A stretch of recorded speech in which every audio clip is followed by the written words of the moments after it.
రాజకీయాల్లో ఎప్పుడు ఎలాంటి పరిస్థితులు వస్తాయో ఊహించలేము. నిన్న మొన్నటి దాకా మేమే రాజు మేమే రాణి అన్నట్టుగా ఉన్న రాజకీయం ఒక్కసారిగా ఊహించని స్థాయికి పోతుంది. ఊహించని స్థాయి నుంచి మళ్ళీ ఎదిగి శబాష్ అనిపించుకునేటట్టు కూడా నిలబడుతుంది. రాజకీయంలో పరిస్థితుల ప్రభావం ఎప్పుడు ఎలాంటి మార్పులు వస్తాయో ఊహించం కూడా. ఇప్పుడు తాజాగా ఆంధ్రప్రదేశ్లో కూటమి అనూహ్యంగా గెలిచేసింది. రేపు ఫలితాలు అనేదాకా కూడా కూటమికి ఆశలు లేవు గెలుస్తామన్నది. కానీ ఫలితాల రోజు మాత్రం సినిమా మొత్తం సితారైపోయింది. ఊహించింది మొత్తం తారుమారైపోయింది. అంచనాలకు మించి మరీ భారీ మెజార్టీ సాధించింది కూటమి. ఏం జరిగింది ఏంటి అన్నది పక్కన పెడదాం. వాళ్ళు గెలిచారు, అభినందించాం. కట్ చేస్తే ఇప్పుడు పార్టీని మళ్ళీ ప్రక్షాళన దిశగా అడుగులు వేస్తూ ముందుకు పైకి లేచే ఆలోచనతో జగన్ అడుగులు కూడా వేస్తున్నారు. తాజాగా పులివెందుల్లో పర్యటిస్తున్న వైఎస్ జగన్కు ప్రజానికం నీరాంజనాలు పలుకుతున్నారు. అన్నా నీ వెంట మేమున్నాము అంటున్నారు, నీతోటి మేము నడుస్తాము అంటున్నారు. రాబోయే కాలంలో ఎలాంటి పరిస్థితులు అడ్డొచ్చినా అండగా నిలబడతాము అంటున్నారు.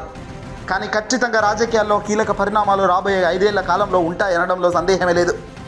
ఢిల్లీ పెద్దల నుంచి వస్తున్న మద్దతును అందిపుచ్చుకొని ఆకాశమంతా ఎత్తు ఎదగాలి అంటున్నారు చాలామంది. ఇప్పుడు జగన్కు మొదటి నుంచి కూడా ఎవరి పొత్తు లేకుండా ప్రయాణిస్తూ వస్తున్న జగన్కు చిన్న చిన్న మిస్టేక్స్ ఇప్పుడు తారాస్థాయికి వచ్చేసాయి.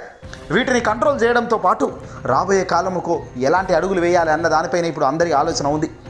కేంద్రంలో మళ్ళీ బీజేపీ అధికారంలోకి వచ్చే ఛాన్స్ అయితే చాలా కష్టం. 3 సంవత్సరాలు అంటే దాదాపుగా 3 దశాబ్దాలుగా 5 ఏళ్ళు 15 ఏళ్ళు అవుతుంది బీజేపీ పాలించి. ఖచ్చితంగా ఇప్పుడు 2029 కల్లా కాంగ్రెస్ అద్భుతంగా పురోగతి సాధిస్తుంది, పుంజుకుంటుంది. ఈ కాంగ్రెస్ పుంజుకోవడం ఇలా ఉంటే ఖచ్చితంగా కేంద్రంలో కాంగ్రెస్ అధికారంలోకి వచ్చే ఛాన్సెస్ అయితే 100% కనబడుతుంటాయి. మరి ఈ తరుణంలో ఆంధ్రప్రదేశ్ రాష్ట్రంలో జగన్మోహన్ రెడ్డి గారు గడిచిన ఈ 5 ఏళ్ళు తాను చేసిన పరిపాలనను చూపిస్తూ వచ్చే 5 ఏళ్ళు తాను గట్టిగా నిలదొక్కుకోవాలి. మరి ఇలాంటి కష్ట సమయంలో చంద్రబాబు నాయుడు గారు రాజకీయం ఎలా ఉంటుందన్నది చూస్తూనే కాంగ్రెస్తో జత కడితే ఎలా ఉంటుంది అన్న అభిప్రాయాలు కూడా ఇప్పుడు బాగా వ్యక్తమవుతున్నాయి. కాంగ్రెస్కు సంబంధించిన సోనియా గాంధీ, రాహుల్ గాంధీ లాంటి వాళ్ళు సైతం జగన్ మాకు కావాలి అంటున్నారు. ఆనాడే తప్పు చేశామంటూ వాళ్ళు క్లియర్ కట్గా సంకేతాలు పంపిస్తున్నారు. ఆనాడు జగన్ను వదులుకొని తప్పు చేశాం, జగన్ను ఇప్పుడు తీసుకుందాం, జగన్తో జతగట్టి ముందుకు ప్రయాణిద్దామంటూ కూడా కాంగ్రెస్ పెద్దలు అనేక ఆప్షన్స్ పెడుతున్నారు. బహుశా ఇదంతా చూస్తుంటే కాలం ఎప్పుడు ఎలా మరలుతుందో కూడా ఊహించలేము. జగన్ ఒక్కటే, ఏదైనా పొత్తులు లేవు, జిత్తులు లేవు, సింగిల్గా పోతా ప్రజలతోనే నా ఆట ఉంటుంది అన్నారు. ఇండివిజువల్గానే తనకు గట్టి స్టామినా ఉంది. కాంగ్రెస్తో బహుశా జతగట్టాల్సిన అవసరం సమయం కూడా తనకు లేదు. ఎందుకంటే ఇప్పటి గడిచిన 2024 ఎన్నికల్లో కాంగ్రెస్కు వచ్చిన ఓటు శాతం ఎంత అంటే 1% అంతే. కరెక్ట్గా 2% కూడా ఓటు బ్యాంకు లేని ఓ పార్టీతో జతగట్టడం అంటే అంతకన్నా దారుణం మరొకటి ఉండదు. కానీ ఇండైరెక్ట్గా మాత్రం జతగట్టి ఉంటే బాగుంటుంది. ప్రస్తుతం జగన్ ఎన్డీఏలో కూడా లేడు. కానీ బీజేపీకి సంబంధించిన పార్టీకి కాకుండా కేంద్రంలో ఉన్న పెద్దలకు మాత్రం ఎప్పుడూ మద్దతుగానే ఉంటాను అని తాను ఎప్పుడో చెప్పారు.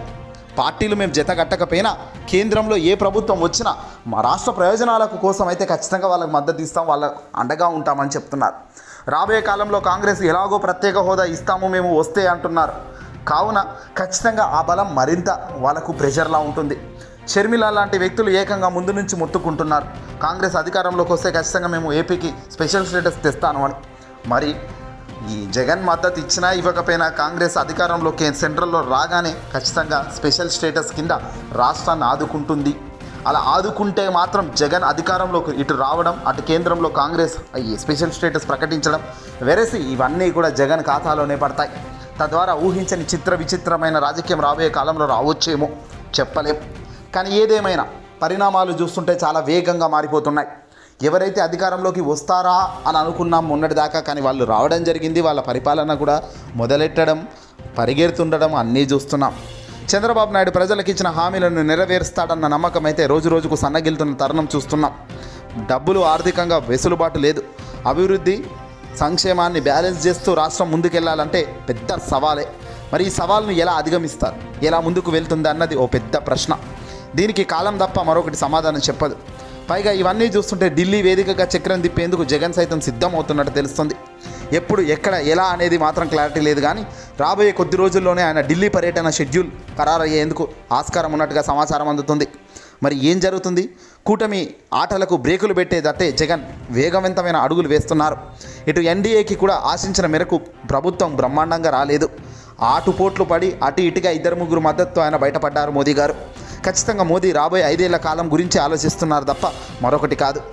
కానీ రాబోయే కాలంలో గెలవాలన్నా ఇప్పుడు ఖచ్చితంగా కొన్ని మిస్టేక్స్ అయితే చేయకూడదు. కొందరు జగన్ జైలుకు పోతాడని, జైలుకు పంపిస్తారని అంటున్నారు. కానీ అవన్నీ అవాస్తవం కిందికే లెక్క. జగన్ను టచ్ చేసి అనవసరంగా లేని బురదను పూసుకునే కార్యక్రమం కేంద్రంలో ఉన్న బీజేపీ చేయదు. ఈ సమయంలో ఎవరిని ఎప్పుడు ఏం చేయాలో తెలిసిన మోదీ ఖచ్చితంగా ఈ కూటమితో జతగట్టి ఇలాగే ఈ ప్రయాణం ఉంటుందని కూడా గ్యారంటీ లేదు. చూద్దాం. కాలం గడుస్తున్న కొద్దీ మనకే అన్నీ తెలుస్తాయి. ఈ వీడియో నచ్చితే లైక్ కొట్టి షేర్ చేయండి.